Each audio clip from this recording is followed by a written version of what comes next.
নমস্কার বন্ধুরা, আমি কণিকা। আপনাদের সাথে আবারও একটা নতুন রেসিপি নিয়ে হাজির হলাম। আজকের রেসিপিটা দেখাতে চলেছি, সেটা হচ্ছে ভেজিটেবিল চপ। শীতকাল তো শেষের পথে, ভেজিটেবিল চপ খাবো না তা কি হয়? তো চলুন আজকে আমি এই রেসিপিটা তৈরি করেছি আর আপনাদের সাথেও শেয়ার করি। এই রেসিপিটা দেখতে যতটা সুন্দর হয়েছে, চপগুলো দেখুন, তেমনি খেতেও কিন্তু বন্ধুরা হয়েছে অসাধারণ। রেসিপিটা না দেখলে বুঝতে পারবেন না বন্ধুরা যে এত অল্প মশলা দিয়ে এত সুন্দর একটা ভেজিটেবিল চপ বানানো যায়। চলুন তবে জাদু মশলাটা জেনে নিই। প্রথমে জাদুকর মশলাটা বলতে এই মশলাটার কথা আমি বলছি। দেখুন, গোটা জিরে, গোটা পানমৌরি আর ধনে, আর রয়েছে গোলমরিচ, দারুচিনি, আর হচ্ছে লবঙ্গ। এই সব মশলাগুলোকে আমি শুকনো খলায় নেড়েচেড়ে ভালো করে ভেজে নেব।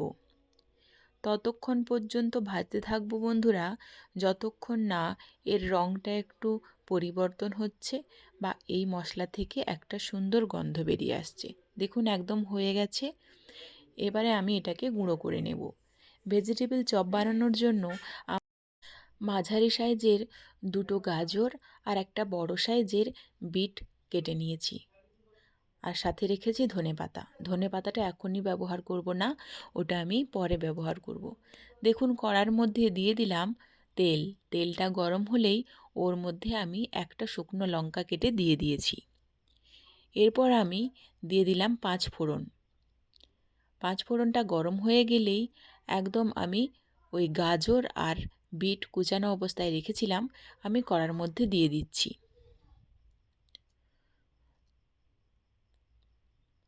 গাজর আর বিটটা ভালো করে নাড়াচাড়া করে আমাদের মোটামুটি সেদ্ধ করে নিতে হবে। ভালো করে ঢাকা চাপা দিয়ে বারবার নেড়ে নেড়ে ওটাকে সেদ্ধ করে নেবেন। প্রয়োজন হলে একটু জলও দিতে পারেন পরিমাণ মতো।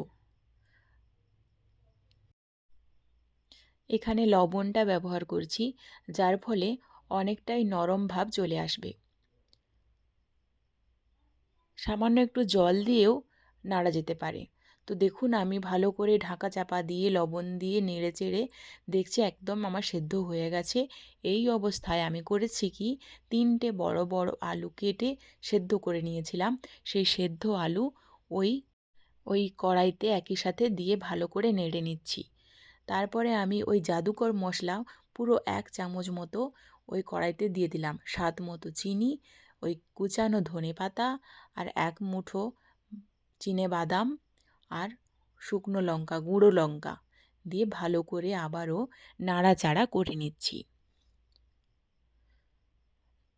ভালো করে শুকনো শুকনো করে একদম যতক্ষণ না জলটা শুকিয়ে যায় একদম, ততক্ষণ পর্যন্ত আমি ভাজা ভাজা করে নিচ্ছি। দেখুন এই পর্যায়ে কিন্তু আমার একবারে রেডি হয়ে গেছে আলুটা।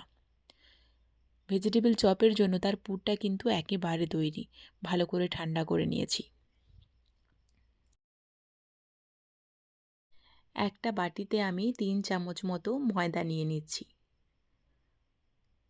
রুম টেম্পারেচারে থাকা জল ওই ময়দার মধ্যে আমি অ্যাড করছি। একটা পাতলা ব্যাটার তৈরি করে নিচ্ছি জল দিয়ে।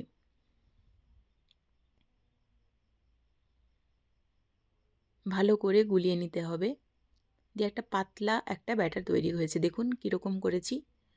এবারে আমি হাতে সামান্য তেল লাগিয়ে ওই পুরটাকে ভালো করে শেপ দিয়ে নিচ্ছি লম্বা লম্বা করে। আপনারা চাইলে গোল গোল শেপও দিতে পারেন।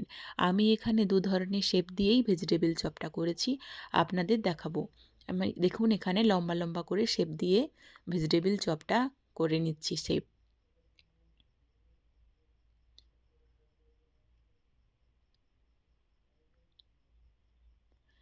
এবারে আমাকে করতে হবে কি, ওই ময়দাগুলা জলের মধ্যে ফেলে ব্রেড ক্রাম্বসে একটা কোট করে নিতে হবে। তো আমি এখানে বলে রাখি বন্ধুরা, এই ব্রেড ক্রাম্ব আমি কিন্তু বাড়িতেই তৈরি করেছি। এর ভিডিওটা দেওয়া আছে, আপনারা চাইলে দেখে আসতে পারেন। তো দেখুন একটা একটা আমি কোট করে নিচ্ছি ভালো করে। ওই ময়দা গোলা জলের মধ্যে ফেলে ব্রেড ক্রাম্পে জড়িয়ে ভালো করে কোট করে নিতে হবে সব ভেজিটেবল চপগুলোকেই। তো দেখুন কেমন করে কোট করছি, আপনাদের ভালো করে দেখিয়ে দিচ্ছি। একই রকম প্রসেসে সবগুলো করে নেব।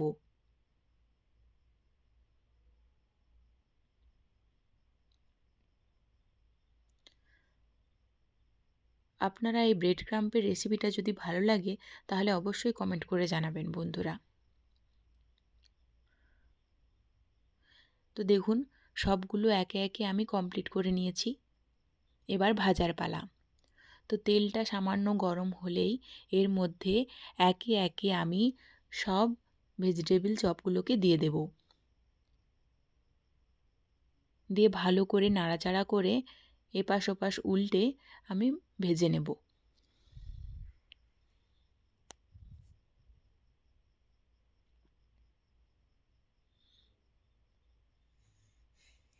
গ্যাসের ফ্লেমটা কিন্তু একেবারে হাই রাখা যাবে না, তাতে করে কি হবে, ভেতরে হবে না, বাইরেটা পুড়ে যাবে।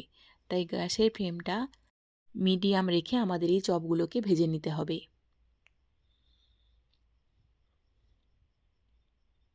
তো দেখুন এক সাইডটা হয়ে গেছে প্রায়, এবার উল্টো পিঠটা হলেই একদম কমপ্লিট। তো দেখুন বন্ধুরা কতটা সুন্দর হয়েছে দেখতে। আপনারা কিন্তু কমেন্ট করে জানাতে ভুলবেন না যে কেমন হয়েছে, আর বাড়িতে অবশ্যই একবার ট্রাই করে দেখতে পারেন।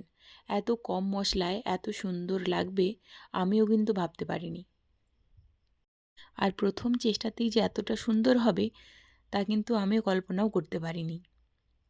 তো দেখুন আর বাকিগুলো আমি একে একে ভেজে নিচ্ছি একই রকমভাবেই। তো কোনো নতুন বন্ধু যদি আমার এই ভিডিওটা দেখে থাকেন তাহলে অবশ্যই সাবস্ক্রাইব করে পাশে রাখা বেল আইকনটি প্রেস করে দেবেন। তাতে করে কি হবে, নতুন নতুন ভিডিওগুলো আপনাদের কাছে খুব সহজেই পৌঁছে যাবে। আর পুরো ভিডিওটা দেখার জন্য অনেক অনেক ধন্যবাদ।